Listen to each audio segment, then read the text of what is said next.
Senhor, fazei-me instrumento de vossa paz. Onde houver ódio, que eu leve o amor. Onde houver ofensa, que eu leve o perdão. Onde houver discórdia, que eu leve a união. Onde houver dúvida, que eu leve a fé. Onde houver erro, que eu leve a verdade. Onde houver desespero, que eu leve a esperança. Onde houver tristeza, que eu leve a alegria. Onde houver trevas, que eu leve a luz. Ó Mestre, fazei que eu procure mais consolar que ser consolado, compreender que ser compreendido,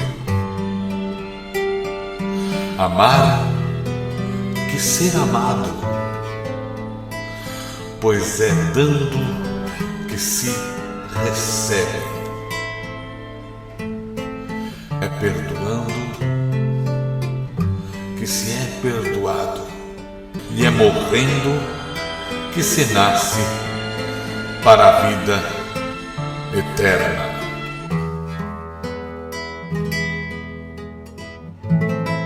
Bom dia, boa tarde, boa noite.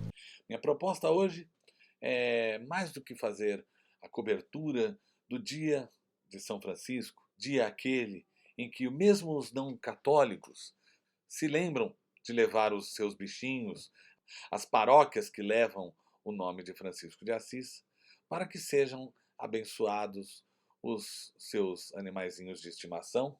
Mas vamos falar um pouco sobre quem foi Francisco de Assis.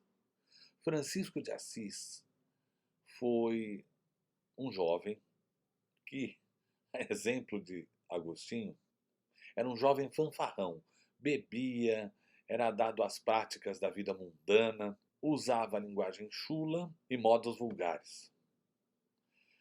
No entanto, ainda jovem, foi para a guerra. E, enquanto estava na guerra, foi preso. Enquanto preso, contraiu malária e tuberculose. No entanto, curou-se. E, por intermédio da influência de seu pai, que era um comerciante abastado na região de Assis, conseguiu ser repatriado.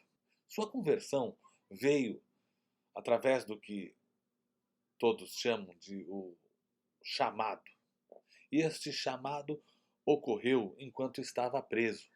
Francisco de Assis teve uma revelação de que era preciso voltar os olhos para os pobres, os desvalidos, os mais necessitados, como outrora fizera Jesus Cristo, e assim pregava esse tipo de abnegação.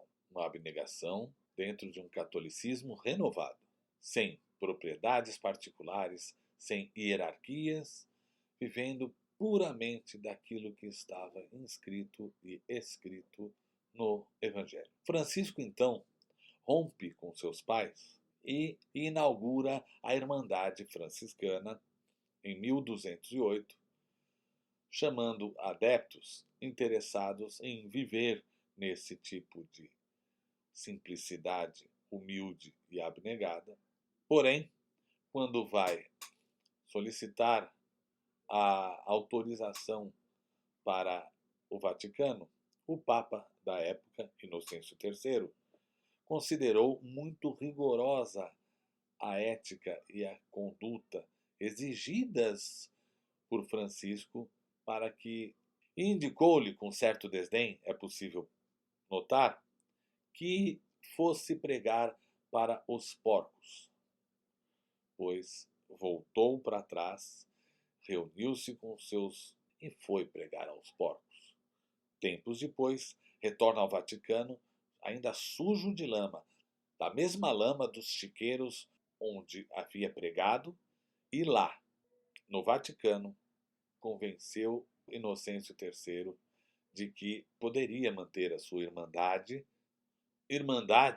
a qual, vale dizer, que cresceu muito rápido e recebeu pessoas de todos os lugares, fazendo atrair a atenção do Vaticano, que passou a controlar o grupo. Diplomático e mantendo o acordo de obedecer ao Vaticano, Francisco cede às pressões do Vaticano e acaba abrindo mão de alguns de seus preceitos muito rigorosos. Do outro lado, os correligionários passaram a aceitar. Francisco, então, ao perceber que aquele excesso de burocracia estava tomando conta de sua irmandade, resolve isolar-se no Monte Laverna e lá, num jejum de 40 dias, disse ter passado por uma experiência mística de crucificação. Testemunhas mesmo da época dizem tê-lo visto com as chagas de Jesus Cristo. O fato é que Francisco pregava o respeito a todas as criaturas e chamava-os a todos irmãos. É daí que surge a ligação de Francisco com os animais e com o meio ambiente. Uma curiosidade dá conta de que Francisco, quando estava na cidade de Grécio, usou uma manjedoura e figuras entalhadas em madeira para formar o primeiro presépio que depois viria a se tornar o presépio que todos conhecemos. Se tem um criador do presépio tal qual o conhecemos, este criador é ninguém mais, ninguém menos que Francisco de Assis. Esta cena natalícia serviu de palco para uma missa celebrada por Francisco. No entanto, é interessante fazermos aqui algumas considerações sobre a figura de Francisco de Assis e considerar o que é real e o que é mito, o que seria fantasia inventado pela Igreja ou pela tradição oral que gira em torno da figura de Francisco de Assis. E para isso, vamos aqui fazer algumas definições. Todos nós sabemos o que é um mito. No entanto, há dois tipos de mito: o mito genuíno e o mito que é criado para a manipulação das massas, segundo a filósofa mineira contemporânea Imaculada Canguçu. Os mitos genuínos, eles têm uma mistura de realidade com fantasia. Afinal de contas, para os estudiosos, em tudo há um variável e irredutível teor de fantasia. Interessante verificar que para a Igreja Católica, São Francisco de Assis permanece, pois a fantasia permanece viva na idade adulta, segundo Freud, e, segundo Lacan, é a fantasia que dá forma aos desejos que movem o mundo real. Francisco de Assis, pelo simples, entre aspas, fato de ter a importância cristã pura que ele professou e pregou durante toda a sua vida, é, sim, o fruto de um mito, mas um mito genuíno, mesmo tendo algo de fantástico e mitológico em sua biografia. O fato é que ele é um exemplo de humildade, abnegação e força para todos nós. Ou seja, existe um quê fantástico em volta da figura de Francisco. Se por um lado existe muita coisa escrita, ou seja, muita coisa real sobre a figura de Francisco, aliás, Francisco deixou muitos escritos, o que é bem diferente de muitos personagens na igreja, inclusive de Jesus, que não deixou nada escrito. Por ocasião do dia de hoje, estivemos em uma das paróquias que leva o nome de Francisco de Assis e entrevistamos o pároco principal. Estivemos na paróquia de São Francisco da Vila Lajeado, no Jaguaré, zona oeste de São Paulo, onde entrevistamos o padre Edilberto Alves da Costa, que nos falou algumas palavras que entendemos ser importantes, não só para quem é católico, não só para quem é religioso, mas para quem se preocupa com a situação psicológica em que as famílias se encontram por causa da pandemia e, levando em conta tão elevada figura a de Francisco, entendemos que todos podemos aprender não só com a vida dele, mas com as palavras bonitas ditas pelo padre. Primeira pergunta foi sobre a importância das bênçãos aos animais nesses tempos de pandemia, nesses tempos em que as famílias estão abaladas e as bênçãos aos animais e a figura dos animaizinhos de estimação ganha muita importância para todos nós. A importância da bênção dos animais sob a proteção de São Francisco de Assis, sobretudo agora no contexto pandêmico, no contexto da pandemia, é porque toda bênção leva força espiritual para o ambiente, né? E uma vez que a própria pandemia confinou as famílias no ambiente que muitos animais passavam o dia sozinho, né? Então passou a estreitar um pouco mais a convivência entre os donos, né? A família e os animais. Então a bênção da igreja na vida de uma criatura, né? Criatura de Deus, isso traz a proteção divina. Muitas famílias trazem os animais para serem abençoados, sobretudo no momento de enfermidade. Também perguntamos ao padre Adilberto sobre a importância de Francisco de Assis para a igreja de hoje, com os desafios que tem e com a questão também da pandemia.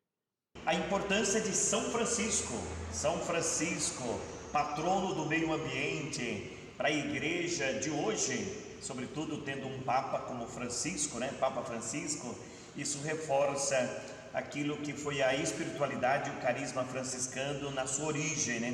Reformar a igreja de Jesus Cristo, que São Francisco pensava que era a capelinha, e a reforma era trazer esse rosto evangélico da pobreza, né? Um evangelho de Jesus Cristo encarnado, mais voltado para o pobre, para os desvalidos, os preferidos de Jesus Cristo.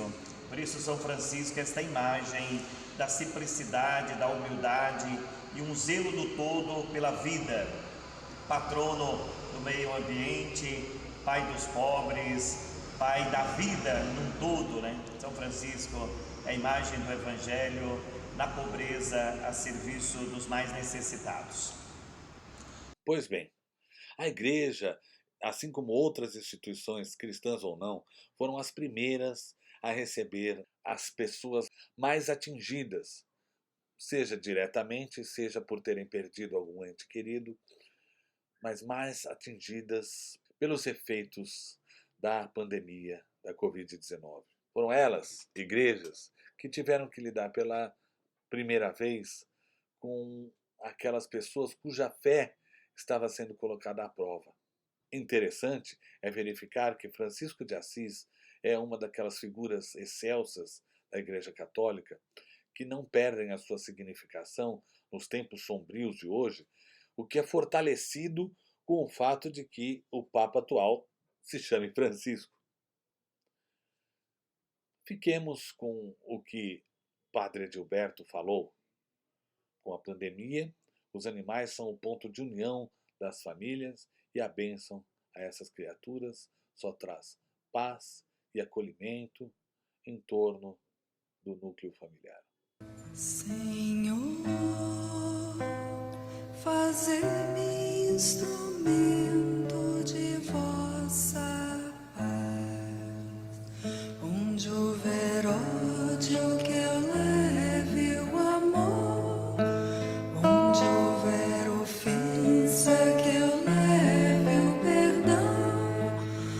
Onde houver discórdia, que eu leve a união. Uma última curiosidade dá conta da origem de como escolheu o nome Francisco, o nosso atual Papa. Por ocasião da eleição do novo Papa, em 2013, Francisco aguardava o resultado ao lado de seu colega, ao lado de seu melhor amigo, o arcebispo de São Paulo. Quando saiu o resultado, o agora Papa Jorge Bergoglio foi abraçado pelo arcebispo de São Paulo, que disse-lhe no ouvido: não esqueça dos pobres. E, com aquela frase em mente, o recém-nomeado Papa lembrou-se de Francisco de Assis. E assim foi escolhido o nome para o seu pontificado.